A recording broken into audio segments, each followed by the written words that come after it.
Historia del espionaje. Episodio 1.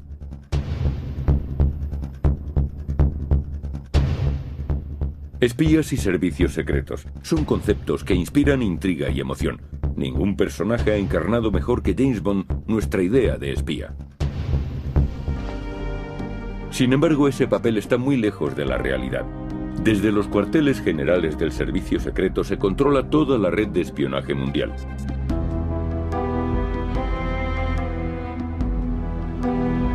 En el siglo XX, tras las dos guerras mundiales, la lucha por el poder entre Estados Unidos y la Unión Soviética marcó el apogeo del espionaje político. Los grandes espías han ido determinando el curso de la historia. Algunos de ellos como héroes, otros como traidores. Algunos movidos por el idealismo, otros por el afán de aventuras o por pura codicia. El chantaje y el amor fueron armas y factores decisivos. Ser espía no es fácil, sobre todo si lo eres durante un periodo prolongado de tiempo, por la sencilla razón de que cuando te dedicas al espionaje, estás obligado a vivir como mínimo una doble vida, y probablemente más. Una de las espías más emblemáticas de la Primera Guerra Mundial fue la mítica Mata Hari. Nació en Holanda bajo el nombre de Margaretha Gertruda Celle y era hija de un fabricante de sombreros. Se casó muy joven con John McLeod, un oficial del ejército colonial bastante mayor que ella, y le siguió cuando fue destinado a Java y a Sumatra. Allí conoció el hinduismo y aprendió la danza de los velos. Los jóvenes oficiales de la guarnición adoraban a esta bella mujer holandesa. Sin embargo, su marido era alcohólico y la maltrataba. De vuelta en Europa se separaron. Lady MacLeod, como Margaretha se hacía llamar, se trasladó a París y adoptó el nombre artístico de Mata Hari, que significa ojo del día. En París se dedicaba a bailar la danza de los velos y enseguida alcanzó fama internacional. Tenía muchos amantes, incluido el heredero de la corona alemana. Al menos eso decía ella.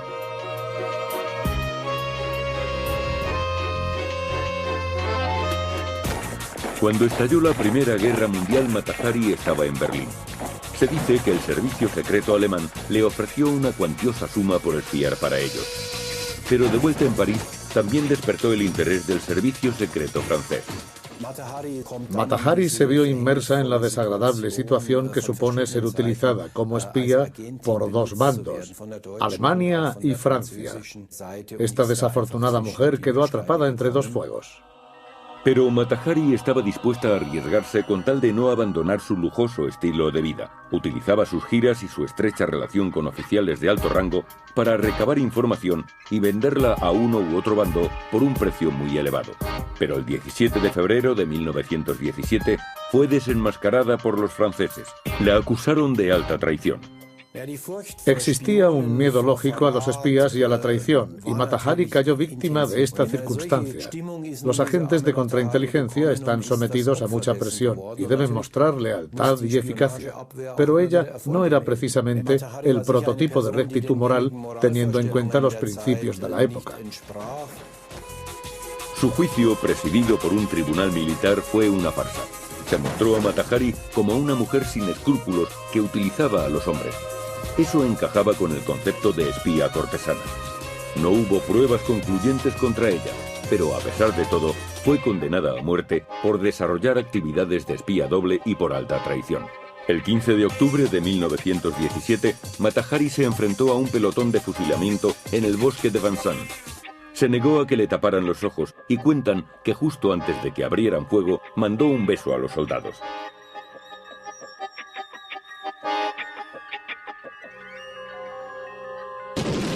La Primera Guerra Mundial supuso un gran desgaste para Europa y se cobró la vida de 20 millones de personas. Las monarquías desaparecieron y se rediseñó el mapa del mundo. En Rusia, la revolución comunista marcaba el principio de una nueva era. Las privaciones de los años 30 llevaron la dictadura al poder. Hitler en Alemania y Stalin en Rusia. Se preparaba una nueva guerra. Después de invadir Polonia, Bélgica y Francia, Hitler pretendía atacar la Unión Soviética. Pero Stalin fue advertido de sus planes. Desde Japón, su espía más prestigioso, Richard Sorge, le facilitó la fecha exacta del ataque. Sin embargo, Stalin no lo creyó. Pensó que Sorge, al ser alemán, era agente doble. Durante la Primera Guerra Mundial, postrado en una cama del hospital, Sorge leyó las obras de Marx y Engels. Más tarde, cuando estudiaba ciencias políticas, participó en el motín naval de Kiel. Y terminó uniéndose al Partido Comunista.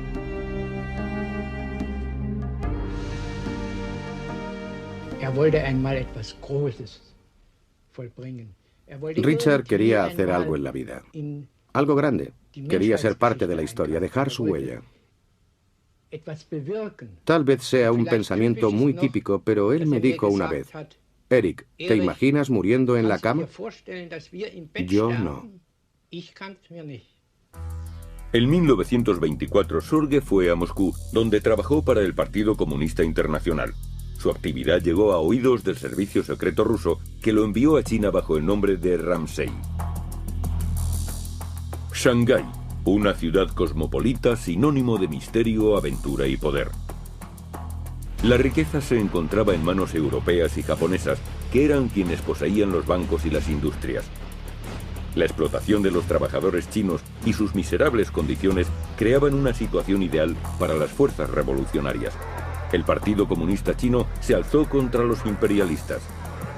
Richard Sorge trabajaba en el periódico alemán Frankfurter Zeitung, su tapadera para coordinar agentes comunistas. Como periodista, podía preguntar cuanto quisiera sin levantar sospechas.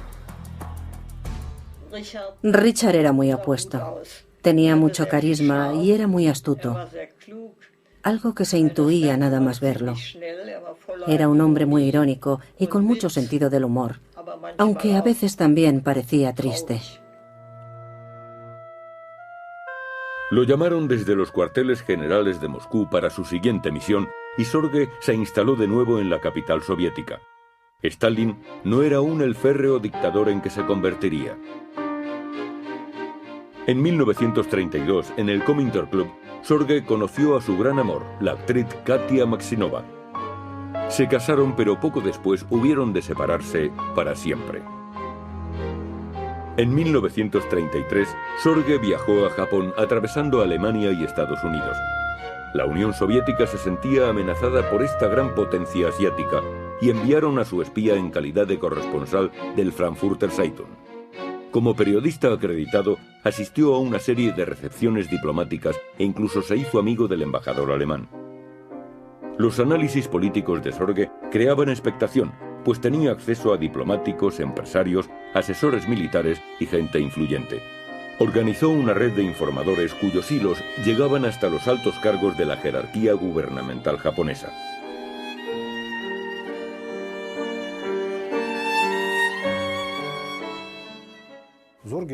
Sorge era un superhombre. Era como James Bond. Le encantaban los coches rápidos y aparentemente tenía numerosas amantes. También era aficionado a la bebida y se metía constantemente en peleas. Era el prototipo del héroe. Y por otro lado, era muy inteligente. Era doctor en filosofía y escribía libros y artículos.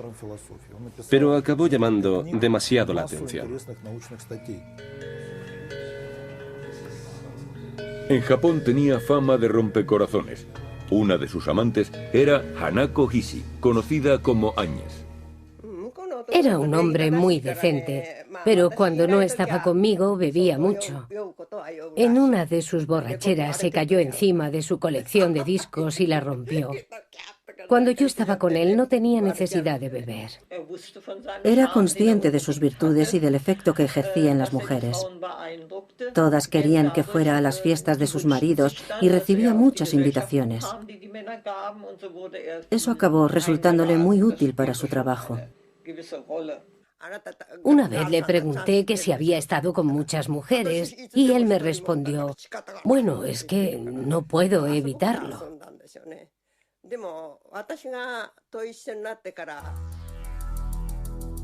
Pero a pesar de ser tan amante de las fiestas y de las mujeres, Richard Sorge nunca olvidó su misión. En Berlín, Hitler informó al embajador japonés de la fecha del ataque contra la Unión Soviética.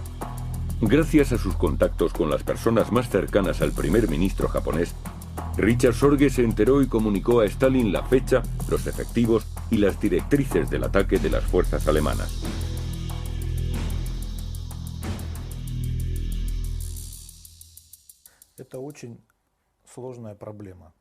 ¿Que por qué Stalin no le creyó?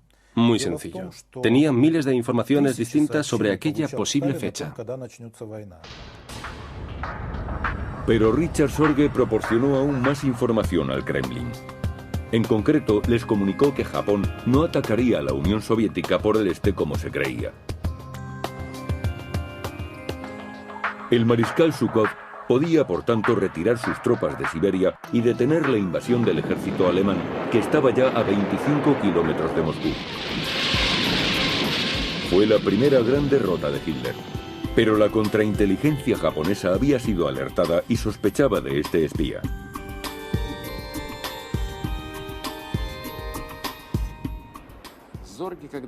En una de las últimas cartas que Richard Sorge escribió a su casa a Moscú, decía: «Creo que nuestro grupo está en peligro.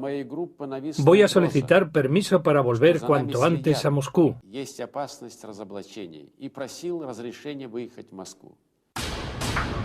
Pero Lavrent Beria, director de la inteligencia militar rusa, negó a Sorge el permiso para volver y mandó arrestar a su esposa Katia. Beria la interrogó personalmente y la envió a un campo de prisioneros donde murió 2 meses después. Beria dijo: «Podemos creer o no la información.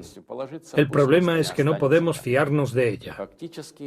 Eso significó el final de la relación de Moscú con Sorge. Su destino estaba sellado. Apenas unos días después de que Sorge entregara su último informe, tan relevante para el curso de la guerra, su tapadera fue descubierta y lo arrestaron en Japón. Fue una tragedia. Era un hombre muy bueno y honrado. A él lo arrestaron en Japón y a Katia aquí en Moscú. Y no dieron ningún motivo.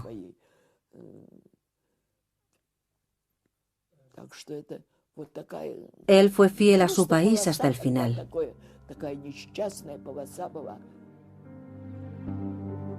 Los japoneses querían cambiar a este espía por otro agente. El embajador soviético dijo que jamás había oído hablar de Richard Sorge, y aquello firmó su sentencia de muerte. Con motivo del aniversario de la Revolución de Octubre, el 7 de noviembre de 1944, Richard Sorge fue ahorcado. Los rusos no querían cambiar a Sorge y por eso negaron conocerlo. No fue nada personal.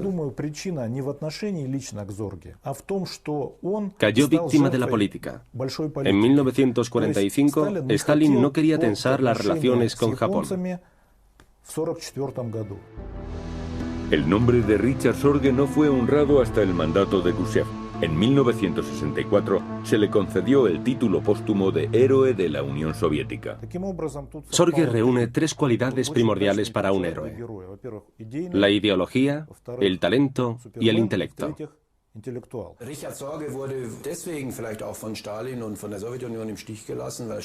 Otro de los motivos por los que Richard Sorge cayó en desgracia frente a Stalin y la Unión Soviética fue que Stalin personalmente no confiaba en él. Hizo todo tipo de observaciones hostiles contra Sorge, como atestiguan los textos escritos. Así que debemos incluir la actitud de Stalin en la ecuación. Igualmente, Stalin había recibido varios informes sobre el proyecto británico y estadounidense de la bomba atómica, pero tampoco los creyó. En los laboratorios de Los Álamos en Nuevo México, un equipo internacional de científicos trabaja en el desarrollo de la bomba atómica. Entre los investigadores de ese equipo se encontraba el físico nuclear germano-británico Klaus Fuchs, que también era espía.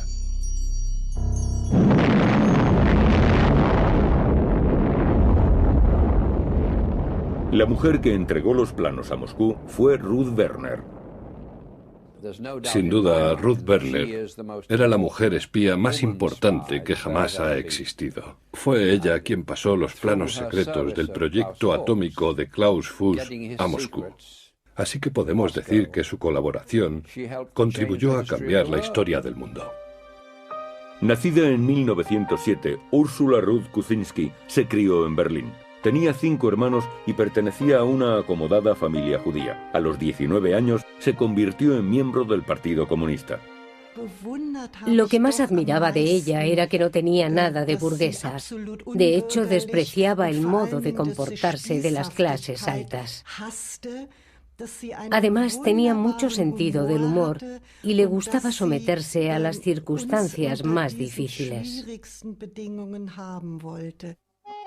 Se casó con el arquitecto Rolf Hamburger y en 1930 lo acompañó a Shanghái. Ruth era una joven muy comprometida políticamente, por lo que se sentía incómoda alternando con la clase adinerada europea. No compartía las diversiones superficiales de esas mujeres, pero todo cambió cuando conoció al renombrado espía Richard Sorge.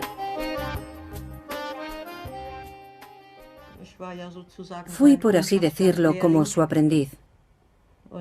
Siempre es más fácil recordar el pasado lejano, y me acuerdo perfectamente del primer día en que se me acercó y me preguntó si estaba dispuesta a trabajar para él. Werner ya era madre, pero no lo dudó. Bajo su nombre en clave, Sonia, recababa información, contactaba con los comunistas chinos y almacenaba armas en su propia casa. Todo a espaldas de su marido. No creo que buscara forjarse una carrera como espía. Era su modo de luchar por la justicia, no hay duda. En 1933, Ruth Werner viajó a Moscú para ser entrenada en el oficio de espía. Su siguiente misión la llevaría a Manchuria, al norte de China, y se llevó consigo a su hijo Michael. Cuando yo tenía 3 años, mi madre fue enviada a Manchuria para ayudar al Partido Comunista Chino. Tenía que conseguir explosivos y establecer conexiones de radio. Ruth Werner dominaba el código Morse y se comunicaba por radio con Richard Sorge. En la Manchuria ocupada por los japoneses, corría constantes peligros. Por miedo a que se descubriera su tapadera, sus jefes le hicieron volver a Moscú. Una vez allí, hubo de enfrentarse al hecho de que los ideales comunistas de su juventud habían sido sustituidos por el terror estalinista. Sus amigos desaparecían víctimas de las purgas. No sé cómo yo me libré cuando tantos otros cayeron. Es algo que aún hoy me sigo preguntando. Me dijeron que no me reuniera con tantos alemanes y que era mejor que me fuera si no quería tener problemas. Desde Varsovia, donde había nacido su hija Janina, Ruth Werner voló a Suiza. Allí se estableció y creó una red de agentes entre los que se encontraba Len Burton, un comunista británico veterano de la Guerra Civil Española. Existía el peligro de que mi madre fuera deportada a Alemania, lo que para ella hubiera significado una muerte segura. Así que se casó con Len para obtener la nacionalidad británica. En 1940, Ruth Werner se trasladó a Inglaterra, su último y más significativo destino. Pude percatarme de que allá donde fuéramos, para ella siempre era imprescindible instalar una antena larguísima. Fue lo que hizo en Polonia y también en Inglaterra. Yo creía que le gustaba escuchar la radio. No tenía ni idea de que trabajara como espía secreta. Mi madre guardaba esos secretos con muchísimo celo. Solo mintió a los cuarteles generales en Moscú cuando se quedó embarazada de mí. Debería haberles informado, pero la habrían obligado a elegir entre el trabajo y el bebé. Ruth Werner supo compaginar su vida laboral con su familia. Estuve en el centro de los acontecimientos políticos, de la Guerra Fría, del desarrollo de la bomba atómica en ambos bandos, y, por supuesto, en ningún momento sospeché nuestra implicación, la implicación directa de mi madre en todo aquello. Ruth Werner y su familia vivían cerca de Oxford. Su contacto más importante era Klaus Fuchs. Nacido en Rüsselsheim en 1911, hijo de un teólogo protestante, Fuchs estudió matemáticas en Kiel. Como activista en el movimiento comunista universitario, tuvo que huir a Gran Bretaña en 1933. A partir de 1941, este experto en física nuclear participó en el proyecto atómico militar. Sus compañeros comunistas le pusieron en contacto con el servicio de inteligencia soviético. Así fue como pasó los planos secretos a Ruth Werner. Inmediatamente me di cuenta de que era una especie de académico o profesor. Carecía de todo sentido práctico y era bastante lento, a pesar de su inteligencia y de su educación. Siempre nos citábamos en el campo y caminábamos cogidos del brazo, como si fuéramos novios. No sabía a qué se dedicaba hasta que me entregó aquel enorme libro. Eso me dio la pista. Los secretos de la investigación revelados por Klaus Fuchs aceleraron varios años el desarrollo de la bomba atómica soviética. En 1949, solo 4 años después que los estadounidenses, los soviéticos hicieron explotar su bomba.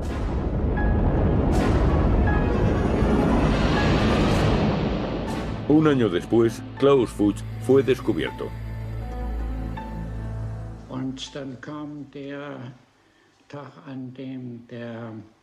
Fue entonces cuando el subdirector, el doctor Skinner, que era un buen amigo mío,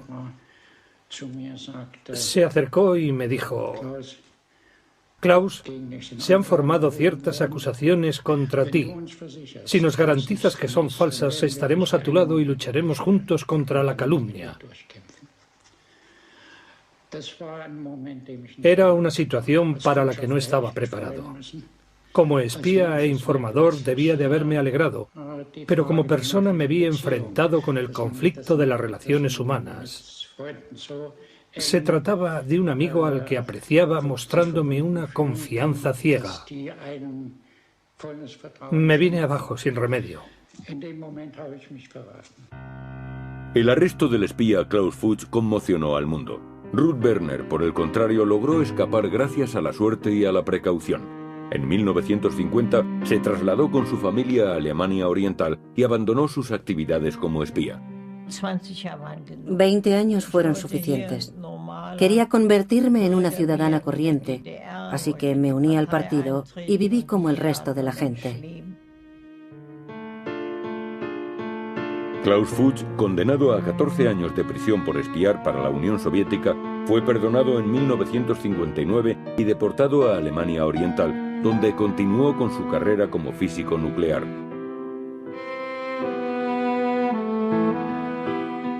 Londres, 1944.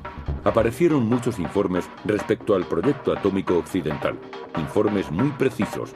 Stalin no solo espiaba a sus enemigos, sino también a sus aliados.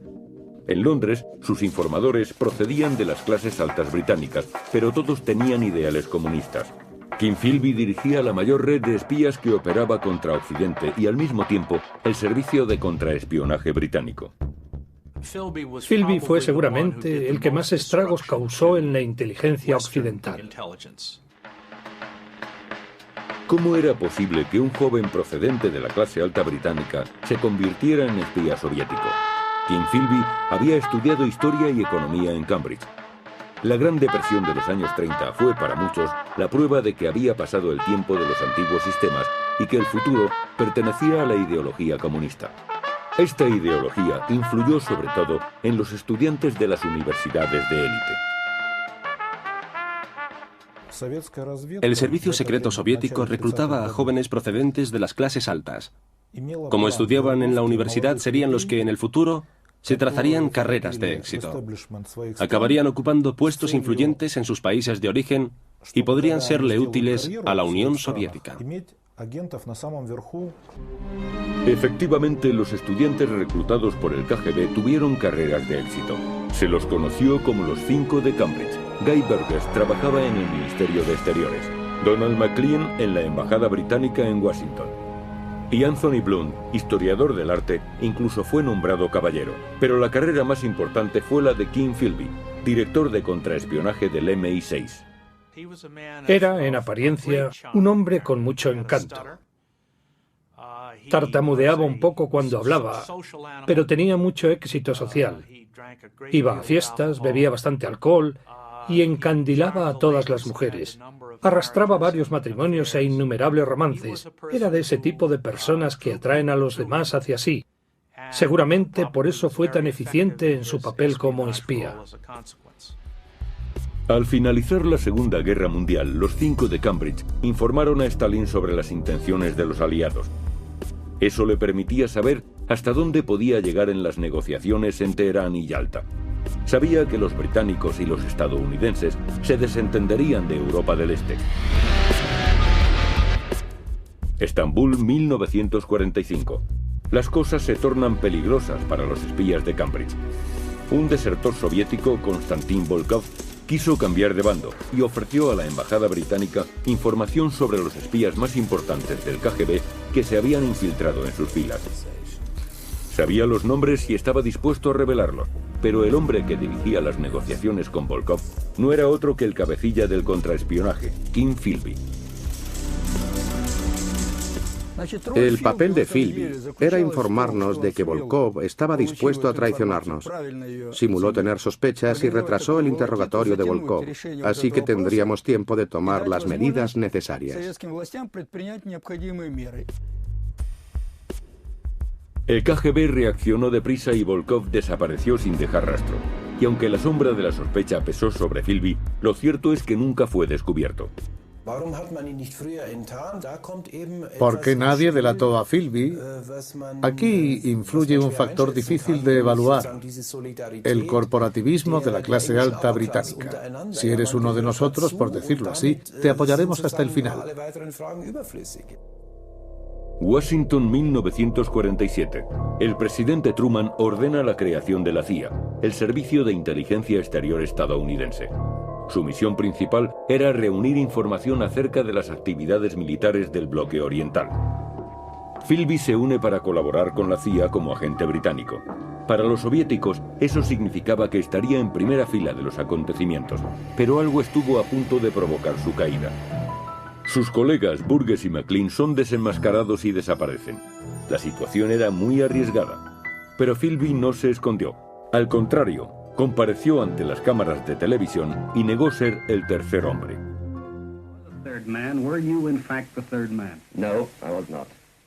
Philby era muy fuerte mentalmente, tenía mucho autocontrol y unos nervios de acero. Pero perdió su puesto y fue despedido. Trabajando ya como periodista, hubo de viajar a Beirut, donde por entonces se concentraban gran cantidad de espías. Aunque estaba siendo vigilado, allí volvió a contactar con el KGB. En esta ocasión fue desenmascarado. Los británicos estaban listos para actuar, pero los rusos fueron más rápidos. Se tomó la decisión de que Philby debía dejar su actividad. Era mejor que se apartase. Su situación era ya demasiado complicada y no solo él corría peligro, nos estaba exponiendo a nosotros. Era el momento de que se retirase en el país para el que había trabajado, la Unión Soviética. Una vez en Moscú, Philby traicionó a más agentes que trabajaban para los británicos. Sus anteriores colegas del servicio secreto británico coincidían en que era un castigo. Pasar sus largos años de retiro en Moscú era el precio que tenía que pagar. Philby murió en Moscú en 1988. Un traidor para los británicos y un héroe para la Unión Soviética. Le fue concedida la Orden de Lenin y recibió sepultura insigne.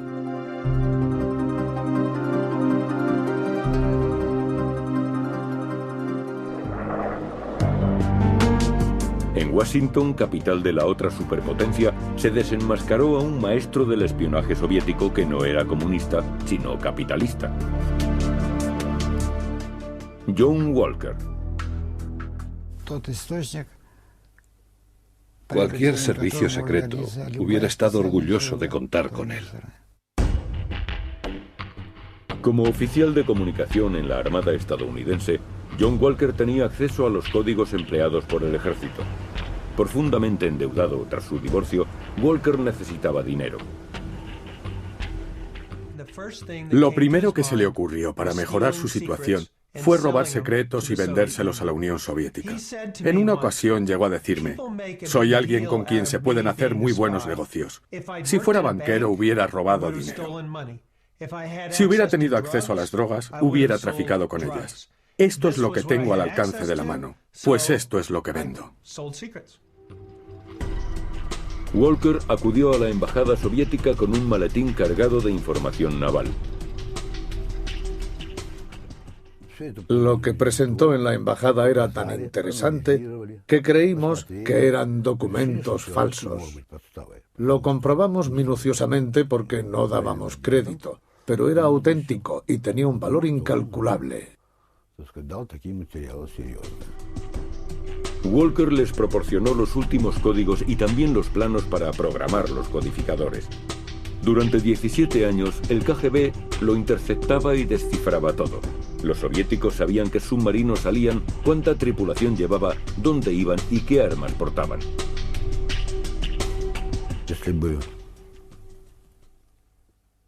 Si hubiera estallado la guerra entre Estados Unidos y nosotros, les habríamos ganado.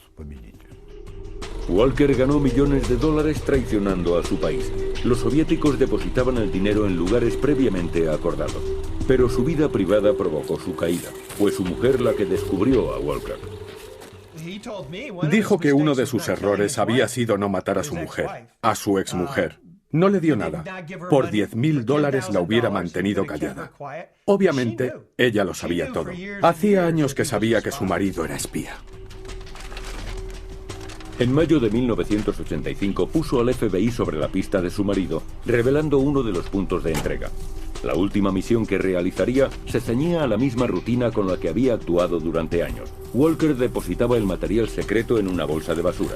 En este caso, se trataba de 128 documentos navales de alto secreto. Walker fue arrestado, juzgado y condenado a cadena perpetua. Reprogramar los codificadores le costó al gobierno más de $1.000 millones. Justo después de que Walker fuera arrestado, se destaparon otros 7 casos, uno detrás de otro. Fueron tantos en tan poco tiempo que la gente empezó a alarmarse ante tanta corrupción. Por supuesto, todos actuaron por dinero. Aquellos espías ya no trabajaban ni luchaban por sus ideales comunistas. Lo hacían todo con ánimo de lucro. Cuando Aldrich Ames fue descubierto, el caso conmocionó a la sociedad estadounidense. Ames comenzó su carrera en la CIA como empleado. Después de haber estado destinado en Turquía y Centroamérica, empezó a trabajar en el contraespionaje.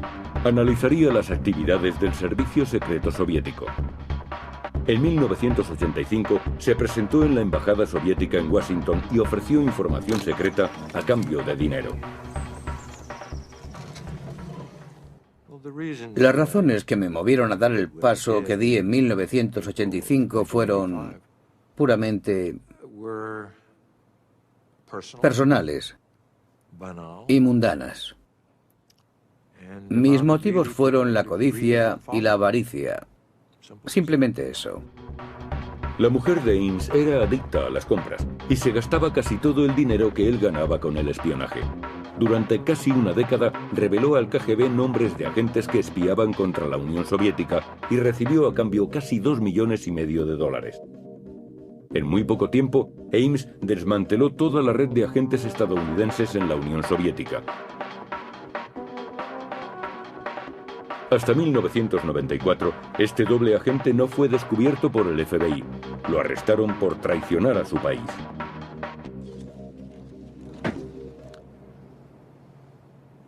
El impacto, la ansiedad, el reconocimiento instantáneo. Uno ve toda su vida pasar ante sus ojos. Tienes la sensación de que todo acaba, pero sin notar alivio. Es muy angustioso.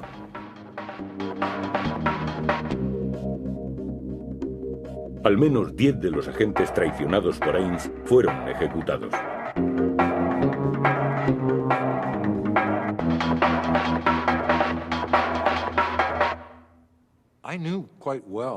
Cada vez que revelaba el nombre de uno de nuestros agentes a la Unión Soviética, sabía a lo que les estaba exponiendo y lo que les esperaba.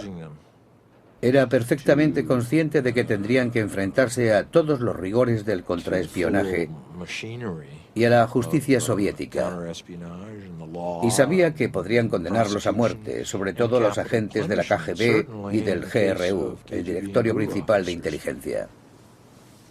Y todas aquellas personas, sin duda, habrían de responder de sus actos.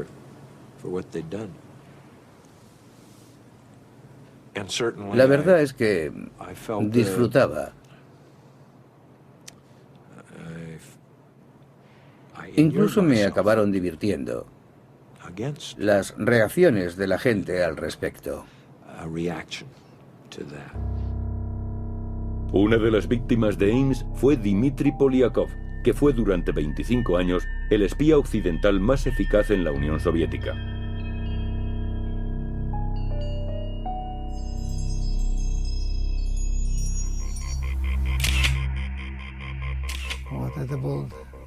Ese hombre causó mucho daño a nuestro país.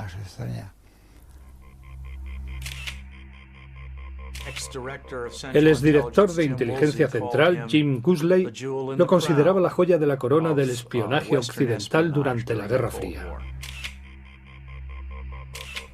Arruinó las carreras de 1.500 de los nuestros.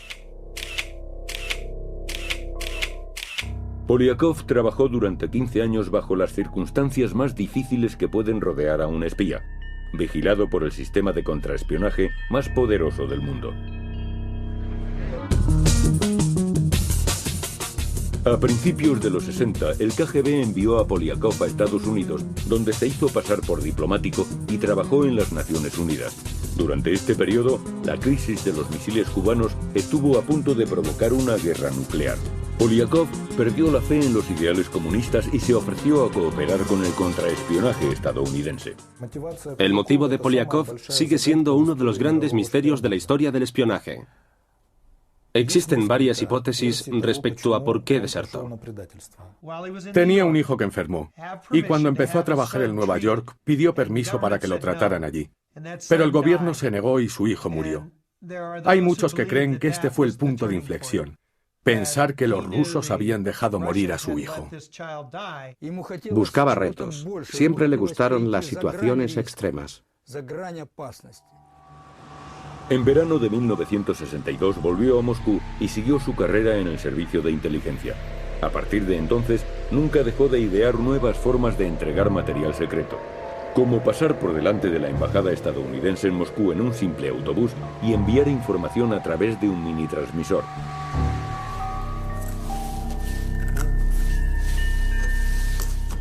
O esconder películas en ladrillos. De camino al trabajo, dejaba los ladrillos en el Parque Gorky. Cada paso estaba calculado.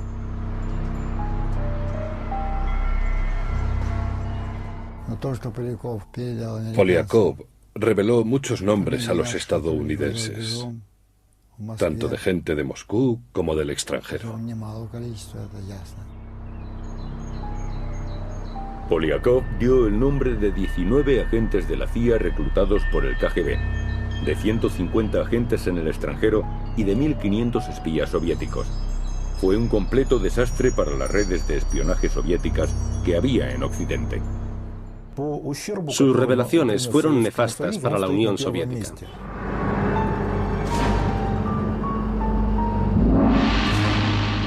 En 1980 los norteamericanos empezaron a temer que el espía fuese desenmascarado y quisieron convencerlo para que se refugiara en Estados Unidos. Polyakov respondió: nací ruso y moriré como tal.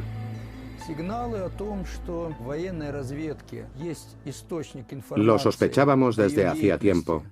Muchas señales indicaban que alguien de nuestros servicios estaba actuando como informador de Estados Unidos. Las pruebas eran concluyentes. Teníamos que estar más alerta.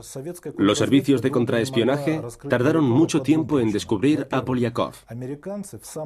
En parte porque los estadounidenses no dejaban de levantar sospechas sobre otros agentes. Además, Polyakov ascendió a general y en la Unión Soviética los generales quedaban fuera de toda sospecha. Cuando Polyakov fue desenmascarado, sabía a lo que se enfrentaba. Había ocultado una doble vida durante 25 años. Había traicionado a agentes occidentales y había proporcionado información sobre tecnología espacial soviética, estrategias nucleares y armas químicas y biológicas. Nunca aceptó pago alguno por su actividad.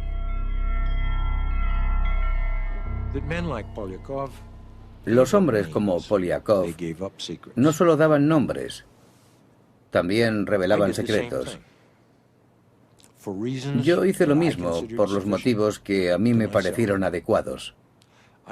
Yo traicioné los nombres de muchas personas.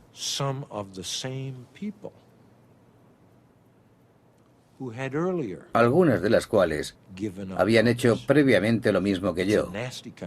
Un círculo de avaricia con terribles costes humanos. El juicio de Polyakov duró 3 años. Finalmente, en 1988, fue condenado a muerte. Lo ejecutaron de un tiro en la cabeza y lo enterraron en una tumba sin identificar. Así es el juego del espionaje. Tu propio agente es un héroe y el del bando contrario un traidor.